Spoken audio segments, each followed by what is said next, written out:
Hello, welcome to the Calvin and Wren Reviews. Hello, welcome to Calvin and Wren Review. Still at the London Film Festival, still here.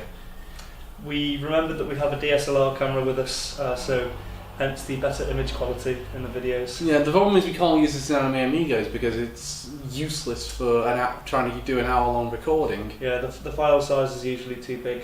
And we can't have it plugged in whilst we're doing stuff, so that's one of the reasons why we're probably going to be quite quick on this one, because I've just noticed it's only got 2 bars of battery.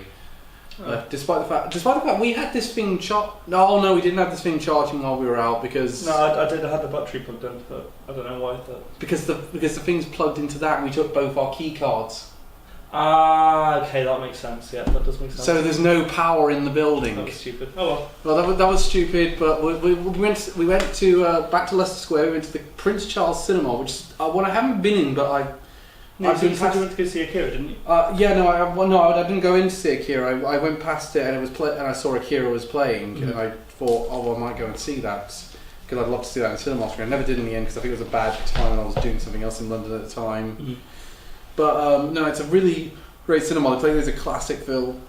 It's a real cinema goer's cinema, if you catch my drift. It's like the Nightmare on Elm Street was playing there last Friday. And they're also playing Halloween. They're also playing Friday the 13th. Friday the 13th, Halloween. I mean, that's the sort of thing I want to go to see when I'm in the really good horror films. That's what I want to see around Halloween, not tons of crappy jump scare films that we get now. Mm-hmm. Speaking of jump scares, we went to see The Cured. Yeah. So that was an interesting one. That was so that's a film starring Ellen Page. Main guy was. I can't remember his name. Ellen Page is really the only sort of big name that you probably. A big name actress in there, which hang on, I've got the thing here. This is part of the Cult series of films. So it's sort of it's the setting is basically Northern Ireland post zombie apocalypse. So yeah, this is a post-apocalypse. This is a post-apocalypse. Yes, so once all of the basically it's an infection, so it's not like traditional resurrected necromancy zombie. All of the individuals who have been infected have been cured, except for the 25% who have a resistance to the actual cure. And we follow the protagonist, or one of the protagonists who is one of the cured, and he's one of the 75% who have been cured. However, when they're reintroduced to society, they find that they're stigmatised and discriminated against. Sam Keeley. This is it's an Irish film actually. It's done by the Irish Film Board. But the thing is, it says here, cult, from mind-altering and unclassifiable to fantasy, sci-fi, and horror. There's one way to contradict yourself, and two, I don't think that's really what a cult film means. If you catch my drift, I think cult film is more.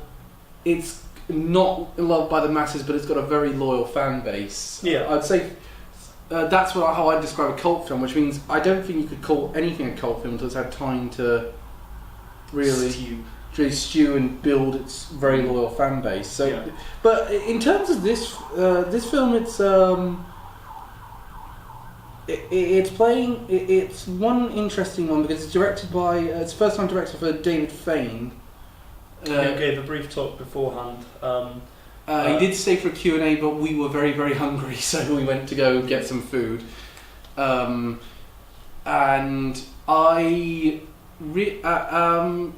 was very much. And Sam Riley was also there actually for the Q&A session, which is unfortunate because I would have liked to have asked a couple of questions like, was it like how much inspiration does it take from George Romero, who's now the late George Romero, unfortunately. And that's been one of the most crushing deaths of 2017 for me. Fair. Because I idolise George Romero, but that being said, I will still criticise some of his films that are less than good, like Diary of the Dead is completely crap. Incidentally, that's the one where he decided to experiment with found footage. Something that this film briefly experiments with. Really?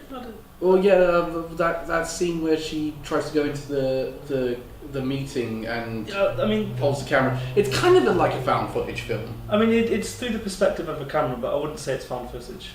Yeah, but that's kind of how those found footage films are. Although that being said, that scene was filmed a lot better than most found footage films because found footage films tend to look like they were filmed by a monkey. But we saw the film in the Prince Charles Cinema. Yeah. What did you think, Rainy Boy? I really enjoyed it. I don't think there are many films that have sort of explored the post fallout of the of a zombie apocalypse scenario, really, and especially on one where we're now, it's basically a political climate where we're seeing all the people who have been through all this traumatic experience. Oh yeah, sorry, we should mention all the people who have been cured retain all the memories from while they were infected. So yeah, that's a really interesting take on it. Yes, so all of the psychotic episodes, the attacking, that's all trauma that's remained in the person's memory. And now that they've been cured, they find that they're existing in a world that doesn't even want them, and they have no connection to the life that they previously had, because people are just disowning them basically and saying, we do not want you, you're monsters. And so I thought that was very interesting, and the direction they went with it, I thought they could have gone in some slightly more politically politically intriguing ideas. But the one that they opted for, I thought was incredibly good, and it really did sort of end up being a very good zombie film. Yeah, I'm a big zombie film guy. I'd say, when we do Anime Amigos, we sort of one of us, we each have sort of a specialised type of anime. I'd say zombie films is one of my specialties. Yeah. Because I've watched a lot of zombie fiction. I like zombie fiction quite a lot. Developed my survival plan for when the apocalypse happens. Although I'll probably get killed in the first few hours, knowing my luck. But the fact of the matter is, I see a lot of zombie films, and I felt until a few years ago they'd gotten very complacent. But then Walking Dead came along for a start. That was really damn good. There's been a lot of very interesting ideas that have come out of that. In fact, I actually said, how do you do a zombie film that feels fresh? Now that we've had The Walking Dead do an interesting take on the zombie apocalypse, and for some reason this one really does feel fresh. It is fresh. It certainly feels fresher than the zombie film I saw last year, which was The Girl with All the Gifts. Oh yeah, no, that was another British made one, wasn't it? Yeah. Well, you don't want to say that about an Irish film, because it was. Yes. But from what I've heard, they kept it. The problem with The Girl with All the Gifts was they kept it very loyal to the book. But the problem is they cut out a lot of the things that led to the end. They kept the same ending of the book, but because a lot of the things that led to that ending had been cut, the ending didn't make sense. Although I did admit I was quite intrigued by the idea of a fungal infection creating the zombies, rather than similar to The Last of Us, isn't it? Yeah, kind of similar to The Last of Us in that sense. Although The Last of Us did the story once again, also did the story much better. I'd say that the fungal one's actually probably the most likely as well, realistically. I mean, considering it already happens in insects and things. Not likely. I mean, probably the most feasible considering. Yeah. But I really enjoyed this film. I think I enjoyed it more than you, to be honest. Judging by our reactions when we first got out of the cinema, I got a sense of I had a lot less negative to say about it than you did. Well, I mean, I had a few negative things to say, but there were no issues with the writing. The writing was really good. There was no issue with the acting. In fact, I think what was the guy who played Sam Riley? Yes, Sam Riley performed incredibly. Ellen Page is, as we both agree that she's a very underrated actor. And she made a very good performance in this film. I think the thing about Ellen Page is, and I've noticed this with a lot of recent films, is I think she has a real tendency to pick bad scripts and get miscast. In fact, this film I did say I think she's. I did initially think she might have been slightly miscast considering how young she looks. How long she looks. I mean, I think she's the same age as me, but she looks like she's about in her early 20s. She constantly looks like she does not look like she's aged much since Juno, no.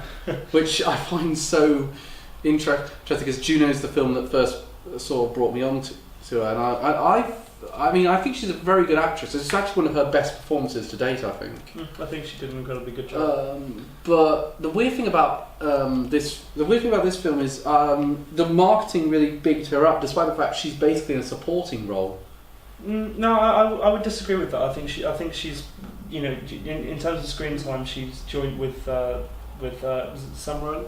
Sam Riley, yeah, but her name does appear above Sam Riley in this one, and that's natural. I mean, considering but she has contributed to this film. She is a producer on this film as well. Oh, really? Yeah, she's a producer, but which means she must have really believed in the project, and it really comes out because you can tell the people that made this really like George Romero films, and they really wanted to make something that was new with that idea, and I think they've achieved it quite well. I mean, there's a lot of like George Romero, there's a lot of socio-political commentary that we hinted on. This one's kind of like about refugees, asylum seekers, our current attitude towards Muslim populations. No, I wouldn't necessarily say immigration, Muslim, but towards extremist immigration. groups. Yeah, but and it's there's no disguising the fact there's a lot of symbolism that, like the IRA.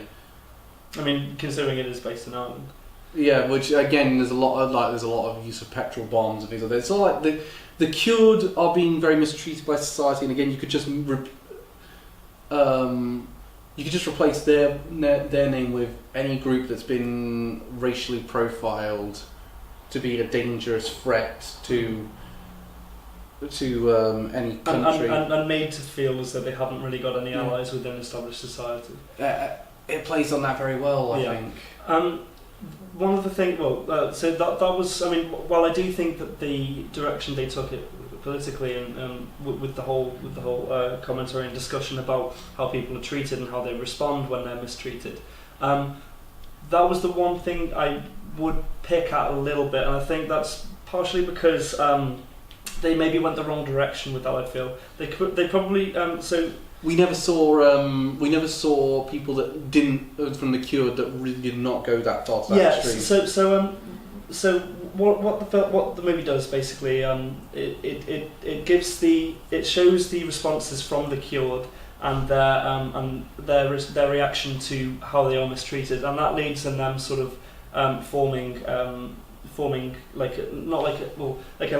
almost like a resistance group, and they do describe themselves as a resistance group. Which is kind of ironic considering that there's the only zombies that are now left, the 25% that aren't cured, are known as the resistant. Yeah.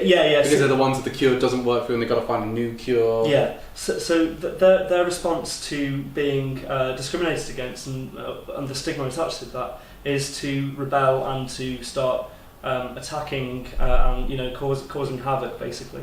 But the thing is, so the general populace does not separate that extremism from the rest of the cured population who are living peaceful lives and just want to resume the lives that they had before. And I think that is the one thing I would say probably they could have done a little bit better, is the fact that they could have separated this, but again, I suppose that probably contributes to the whole intrigue of everything that goes on, because it's the world's response to that.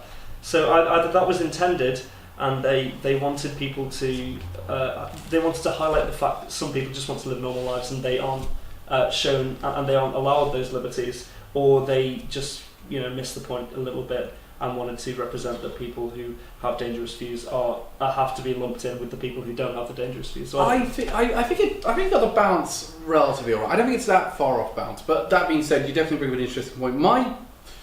My complaint really was that I felt it had too many jump scares.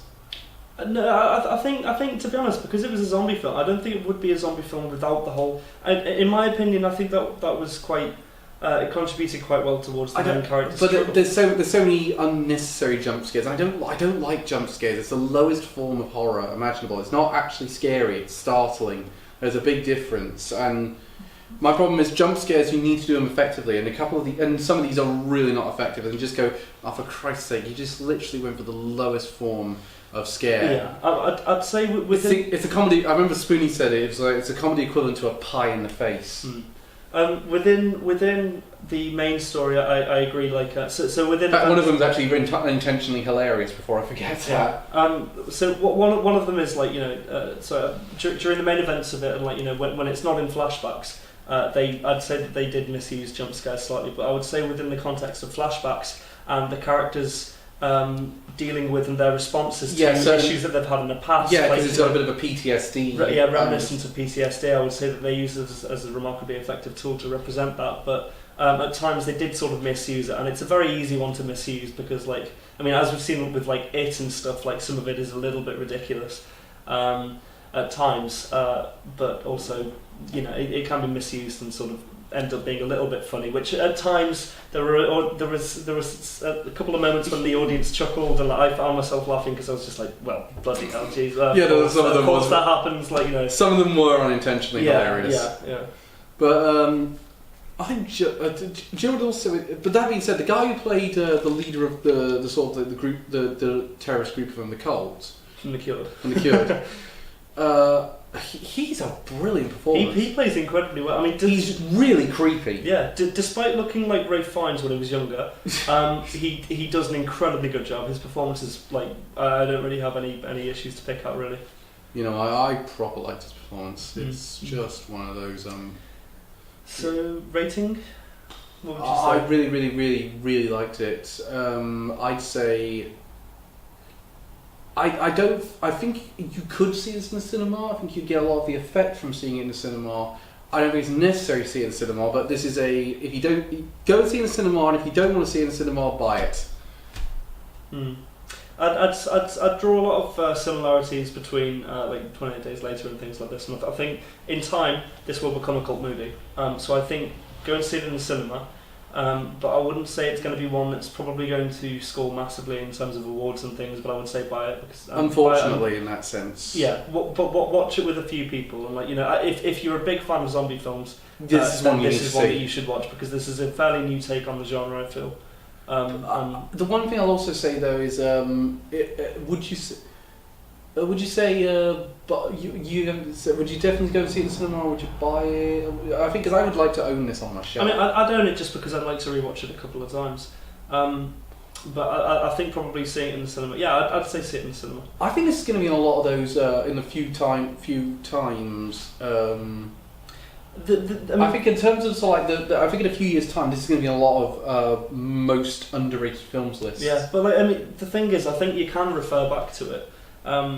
Because it does have that unique political stance, and especially coming from a country like Northern Ireland, it does have that very unique feel to it. That being said, that being said on that one, like I said, well, I would say George. It's not. I don't know. I'm going back and forth in my head over whether I think it's more or less subtle than George Romero's political commentary in his zombie movies. I haven't seen any of those, so I can't really comment. Well, Night of the Living Dead, Dawn of the Dead, Land of the Dead. I've not seen any. Watch some of those movies, man. You're missing out. Sorry, I'm not. I like zombie movies, but I'm not as into them. Yeah, but you're missing some of the best ones on us. With well, I mean, I've from the ones I've seen like Wreck, 28 Days Later. I mean, I've seen. Okay, Wreck's pretty good. You don't like 28 Days Later? No, I really like 28 Days Later. Shaun of the Dead. Shaun of the Dead is one of my all-time favourite films. But okay, so tomorrow we're doing a film neither of us picked, but we put it on because we didn't have another film for tomorrow. And which one's that? The Florida Project. Oh yeah. Florida Project, which is from the same director as Tangerine. Which I've not seen.